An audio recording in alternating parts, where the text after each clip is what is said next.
ನಮಸ್ತೆ ವೀಕ್ಷಕರೇ, ನಾನು ಈ ದಿವಸ ನಿಮಗೆ ಪರೋಟ ಮಾಡೋದು ಹೇಗೆ, ಆಲೂ ಪರೋಟ ಮಾಡೋದು ಹೇಗೆ ಅಂತ ಹೇಳ್ಕೊಡ್ತೀನಿ.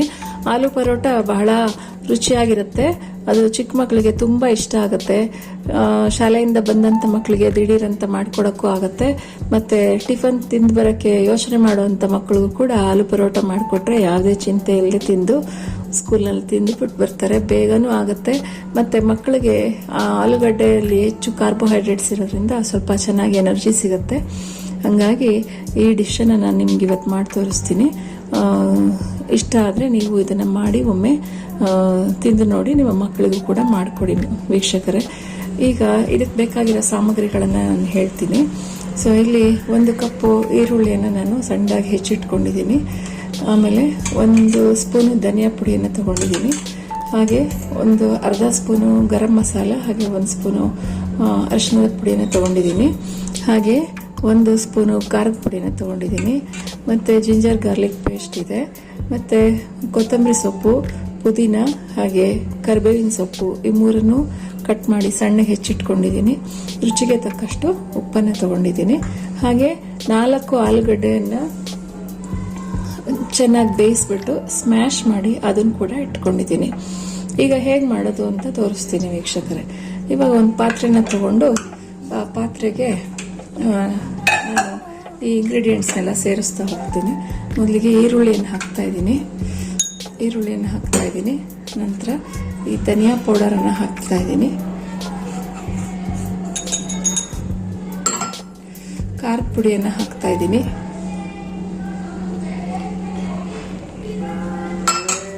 ಮತ್ತು ಈ ಗರಂ ಮಸಾಲ ಮತ್ತು ಅರಿಶಿನ ಪುಡಿಯನ್ನು ಕೂಡ ನಾನು ಇದಕ್ಕೆ ಹಾಕ್ತಾ ಇದ್ದೀನಿ.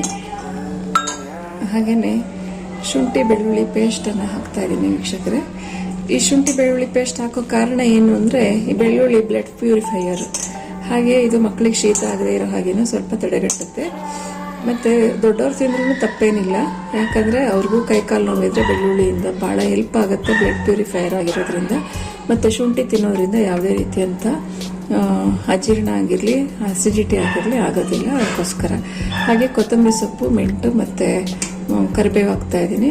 ಇದು ಐರನ್ನು ಮತ್ತು ಕ್ಯಾಲ್ಶಿಯಂ ರಿಚ್ ಇರೋದ್ರಿಂದ ಇದು ಕೂಡ ಮಕ್ಕಳ ಬೆಳವಣಿಗೆಗೆ ಹೆಲ್ಪ್ ಆಗುತ್ತೆ, ಅದಕ್ಕೋಸ್ಕರ ಇದನ್ನು ನಾನು ಹಾಕ್ತಾ ಇದ್ದೀನಿ. ಇಷ್ಟು ಇಂಗ್ರೀಡಿಯೆಂಟ್ಸನ್ನು ನಾವು ಮಿಕ್ಸ್ ಮಾಡ್ಕೋಬೇಕು. ಸೊ ಇದ್ರ ಜೊತೆಗೆ ಇದಕ್ಕೆ ರುಚಿಗೆ ತಕ್ಕಷ್ಟು ಉಪ್ಪನ್ನು ಸೇರಿಸ್ತಾ ಇದ್ದೀನಿ ವೀಕ್ಷಕರೇ. ನಂತರ ಇದನ್ನು ಚೆನ್ನಾಗಿ ಮಿಕ್ಸ್ ಮಾಡ್ಕೋಬೇಕು ವೀಕ್ಷಕರೇ. ಚೆನ್ನಾಗಿ ಮಿಕ್ಸ್ ಮಾಡ್ಕೋಬೇಕು. ನೀವು 4 ಆಲೂಗಡ್ಡೆನ ನಾನು ಬೇಯಿಸ್ಕೊಂಡು ಸ್ಮ್ಯಾಶ್ ಮಾಡಿ ಇಟ್ಕೊಂಡಿದ್ದೀನಿ. 4 ಆಲೂಗಡ್ಡೆನ ಬೇಯಿಸೋದ್ರಿಂದ, ಮೀಡಿಯಂ ಸೈಜ್ ಆಲೂಗಡ್ಡೆಯನ್ನು ಬೇಯಿಸೋದ್ರಿಂದ ನೀವು ಸುಮಾರು ಒಂದು 6 ಅಥವಾ 7 ಇದನ್ನು ಪರೋಟ ಮಾಡ್ಬೋದು. ಈಗ ನಾನು ಸ್ಮ್ಯಾಶ್ ಮಾಡಿರೋಂಥ ಆಲೂಗಡ್ಡೆನ ಕೂಡ ಇದಕ್ಕೆ ಸೇರಿಸ್ತಾ ಇದ್ದೀನಿ. ಸೇರಿಸಿ ಎಲ್ಲದನ್ನು ಚೆನ್ನಾಗಿ ಕಲಿಸ್ಕೋಬೇಕು. ಸ್ಪೂನಿಂದ ಕಲಿಸ್ಬೋದು, ಆದರೆ ಅಷ್ಟು ಚೆನ್ನಾಗಿ ಮಿಕ್ಸ್ ಆಗೋದಿಲ್ಲ, ಅದಕ್ಕೋಸ್ಕರ ನಾನು ಕೈಯಿಂದನೇ ಕಲಿಸ್ತಾ ಇದ್ದೀನಿ. ಕೈಯನ್ನು ನೀಟಾಗಿ ವಾಶ್ ಮಾಡಿಕೊಂಡು ಕೈಯಿಂದ ಕಲಿಸಿದ್ರೆ ತುಂಬ ಚೆನ್ನಾಗೂ ಇರುತ್ತೆ, ಚೆನ್ನಾಗಿ ಮಿಕ್ಸ್ ಆಗುತ್ತೆ, ಸ್ಪೂನಿನ ಅಗತ್ಯ ಇರೋದಿಲ್ಲ.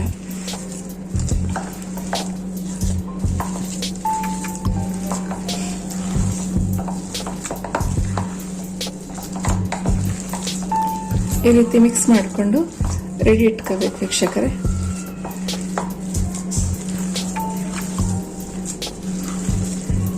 ನಂತರ ಇದರಲ್ಲಿ ನಮಗೆ ಬೇಕಾಗಿರೋ ಸೈಜ್ಗೆ ಈ ಥರ ಉಂಡೆಗಳನ್ನು ಕಟ್ಟಿಟ್ಕೋಬೇಕು.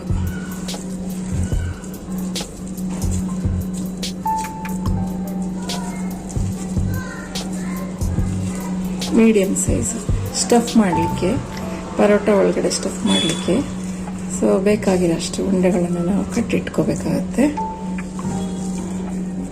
ಸುಮಾರು 6ರಿಂದ 7 ಪರೋಟಗಳು ಆಗ್ತವೆ. ಮಕ್ಕಳಂತೂ ತುಂಬ ಇಷ್ಟಪಟ್ಟು ತಿಂತಾರೆ. ಎಲ್ಲ ತಾಯಂದ್ರಿಗೂ ತಮ್ಮ ಮಕ್ಕಳು ಚೆನ್ನಾಗಿ ಊಟ ಮಾಡಲಿ ಅನ್ನೋ ಆಸೆ ತುಂಬಾನೇ ಇರುತ್ತೆ. ಅವ್ರು ತಿಂದಿಲ್ಲ ಅಂದ್ರೂ ಮಕ್ಕಳು ತಿನ್ನಬೇಕು ಅನ್ನೋ ಆಸೆ ಇರುತ್ತೆ. ಹೇಗಾದರೂ ಮಾಡಿ ಮಕ್ಕಳಿಗೆ ತಿನ್ನಿಸ್ಲೇಬೇಕು ಅನ್ನೋಂಥ ಇರೋರು ಈ ಪರೋಟವನ್ನು ಮಾಡಿ ನಿಮ್ಮ ಮಕ್ಕಳಿಗೆ ತಿನ್ನಿಸ್ಬೋದು. ಈಗ ನಾನು ತಗೊಂಡಿರೋ 4 ಆಲೂಗಡ್ಡೆಯಲ್ಲಿ 8 ಪರೋಟಗಳಾಗಷ್ಟು ಸ್ಟಫನ್ನು ನಾನು ರೆಡಿ ಮಾಡಿದ್ದೀನಿ ವೀಕ್ಷಕರೇ. ಈಗ ಪರೋಟ ಮಾಡಲಿಕ್ಕೆ ಬೇಕಾಗಿರೋವಂಥ ಸ್ಟಫನ್ನು ಇಲ್ಲಿ ಇಟ್ಕೋತಾ ಇದ್ದೀನಿ. ಹಾಗೆ ಪರೋಟ ಮಾಡೋಕ್ಕೆ ನಮಗೆ ಹಿಟ್ಟು ಕಲಿಸ್ಕೋಬೇಕು. ಇದು ಚಪಾತಿ ಹಿಟ್ಟಿನ ಅದಕ್ಕೇನೆ ಬೇಕಾದರೆ ನೀವು ಮೈದಾ ಹಿಟ್ಟಲ್ಲೇ ಮಾಡ್ಬೋದು ಅಥವಾ ಗೋಧಿ ಹಿಟ್ಟು ಮೈದಾ ಹಿಟ್ಟು ಎರಡನ್ನು ಮಿಕ್ಸ್ ಮಾಡಿ ಮಾಡ್ಬೋದು. ನಾನೀಗ ಇಲ್ಲಿ ಮೈದಾ ಹಿಟ್ಟು ಗೋಧಿ ಹಿಟ್ಟು ಎರಡನ್ನು ಮಿಕ್ಸ್ ಮಾಡಿ ಮಾಡಿದ್ದೀನಿ. ಆದಷ್ಟು ಗೋಧಿ ಹಿಟ್ಟಲ್ಲೇ ಮಾಡಿದ್ರೆ ಒಳ್ಳೆಯದು, ಯಾಕಂದರೆ ಅದು ಆರೋಗ್ಯಕರವಾಗಿ ಇರುತ್ತೆ. ಈಗ ಹೇಗೆ ಮಾಡೋದು ಅಂತ ತೋರಿಸ್ಕೊಡ್ತೀನಿ ವೀಕ್ಷಕರೇ. ನಾನು ಇವಾಗ ಪರೋಟ ಮಾಡೋಕ್ಕೆ ಬೇಕಾಗಿರೋಂಥ ಉಂಡೆಯನ್ನು ಲಟ್ಟಿಸ್ಕೊತಾ ಇದ್ದೀನಿ.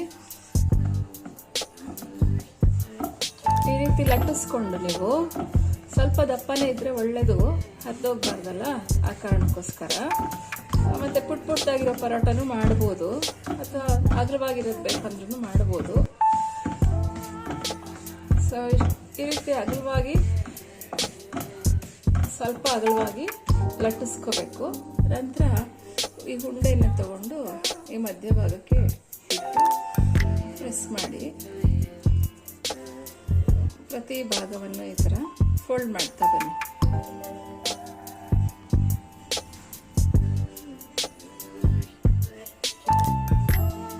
ಈ ಥರ ಫೋಲ್ಡ್ ಮಾಡಿ. ಇದಕ್ಕೇನು ಎಣ್ಣೆ ಹಾಕೋ ಅಗತ್ಯನೂ ಇಲ್ಲ ವೀಕ್ಷಕರೇ.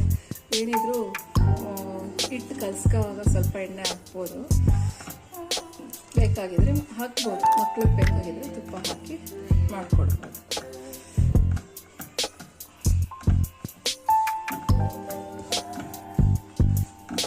ನೋಡಿ, ಈ ರೀತಿ ಲಟ್ಟಿಸ್ಕೋಬೇಕಾಗುತ್ತೆ.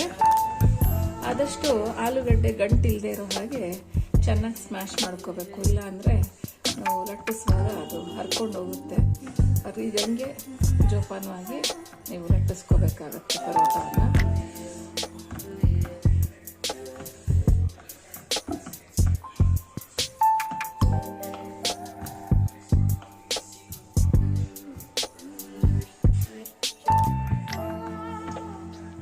ಈ ರೀತಿ ಮಾಡ್ಕೊಳ್ಳಿ. ಮೊದಲೇ ನಾವು ಆಲೂಗಡ್ಡೆ ಬೇಯಿಸಿಟ್ಕೊಂಡು ಈರುಳ್ಳಿ ಎಲ್ಲ ಹೆಚ್ಚಿಟ್ಕೊಂಡು ರೆಡಿ ಇಟ್ಕೊಂಡಿದ್ರೆ ಮಕ್ಕಳು ಶಾಲೆಯಿಂದ ಬಂದ ತಕ್ಷಣವೇ ನಾವು ಮಾಡಿಕೊಡ್ಬೋದು.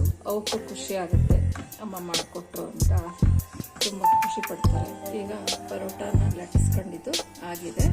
ಈಗ ಸ್ಟವ್ ಮೇಲೆ ಹೆಂಚಿಟ್ಬಿಟ್ಟು ಪರೋಟ ಬೇಯಿಸೋದನ್ನ ತೋರಿಸ್ಕೊಡ್ತೀನಿ ವೀಕ್ಷಕರೇ. ಈಗ ಹೆಂಚು ಕಾದಿದೆ. ನಾನು ಹೆಂಚ್ ಮೇಲೆ ಈರುಳ್ಳಿಯಿಂದ ಒಂದ್ಸರಿ ಉಜ್ತಾ ಇದ್ದೀನಿ, ಯಾಕಂದ್ರೆ ಈ ಪರೋಟ ಹರಿದೋಗ್ಬಾರ್ದಲ್ಲ, ಅದಕ್ಕೋಸ್ಕರ ಉಜ್ತಾ ಇದ್ದೀನಿ. ಒಂದೇ ಒಂದು 2-3-4-5 ಡ್ರಾಪ್ ಅಷ್ಟು ಆಯಿಲ್ ಹಾಕಿ ಒಂದ್ಸರಿ ಉಜ್ತಾ ಇದ್ದೀನಿ ವೀಕ್ಷಕರೇ. ಪರೋಟ ನೀಟಾಗಿ ಬರ್ಬೇಕಲ್ವಾ, ಅದಕ್ಕೋಸ್ಕರ ಉಜ್ತಾ ಇದ್ದೀನಿ. ನಿಮಗೆ ಯಾವ ಥರ ರೂಢಿ ಇದೆ ಆ ಥರ ನೀವು ಮಾಡ್ಕೊಂಡು.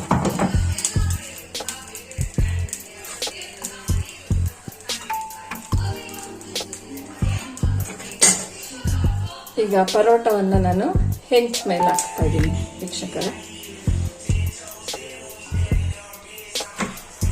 ಈ ಥರ